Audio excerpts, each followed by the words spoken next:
பாஜக நிச்சயம் 305 இடங்களில் வெல்லும் அடித்துச் சொல்லும் அமெரிக்க அரசியல் அறிவியலாளர். 2004 மக்களவைத் தேர்தலில் பாஜக வென்று ஆட்சி அமைக்கும் என்றும் 305 இடங்களை திடமாக வெல்லும் என்றும் அமெரிக்க அரசியல் அறிவியலாளர் பென் இயன் பிரம்மர் NDTVக்கு அளித்த பிரத்யேக பேட்டியில் தெரிவித்துள்ளார். அதை பற்றி காணலாம். ரிஸ்க் மற்றும் ரிச்சர்ட் கன்சல்டிங் நிறுவனமான யுரேசியா குழுமத்தின் நிறுவன பிரம்மர் உலகளவிய அரசியல் கண்ணோட்டத்தில் இந்தியாவின் பொதுத் தேர்தல் நிலையானதாகவும் சீரானதாகவும் இருக்கிறது என பாராட்டு தெரிவித்துள்ளார். தேர்தல் முடிவு தொடர்பான தனது கணிப்புகளை வெளியிட்ட பிரம்மர் பாஜக மீண்டும் ஆட்சி அமைக்கும் என்று தீர்மானமாக தெரிவித்துள்ளார். இந்த பிரம்மர் அவர்கள் பாஜக சுமார் 305 இடங்களில் வெல்லும் என்று யூரேசியா குழு ஆய்வு தெரிவிக்கிறது என்று பிரம்மர் தெரிவித்துள்ளார்.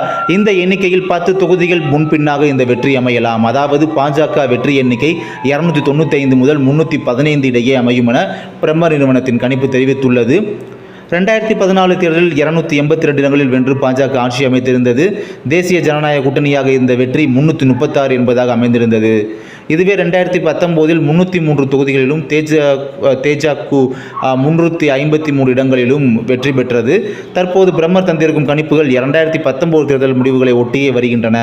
பிரசாந்த் கிஷோர் போன்ற இந்தியாவின் பிரபல அரசியல் வியூகவாதிகளும் முன்னதாகவே இதை உறுதி செய்திருந்தனர். உத்தரப்பிரதேச பிரச்சார கூட்டத்தில் பிரதமர் மோடி பிரம்மரின் கணிப்பு தேர்தல் முடிவுக்கு அப்பாலும் நீண்டுள்ளது. உலகில் உள்ள அனைத்து தேர்தல்களிலும் மிகப்பெரிய ஜனநாயகத்தை கொண்ட இந்தியா சுமூகமான மாற்றத்தை கொண்டுள்ளது. அதன் சுதந்திரமான, நியாயமான மற்றும் வெளிப்படையான இந்திய தேர்தல் செயல்முறை பாராட்டுக்குரியது. அடுத்த கட்டமாக இந்தியாவின் வளர்ச்சி பாதையை பார்த்தாலும் அடுத்த ஆண்டு உலகின் 4வது பெரிய பொருளாதாரமாகவும் 2028இல் 3வது பெரிய பொருளாதாரமாக மாறும் என்று தனது கணிப்பை தெரிவித்துள்ளார்.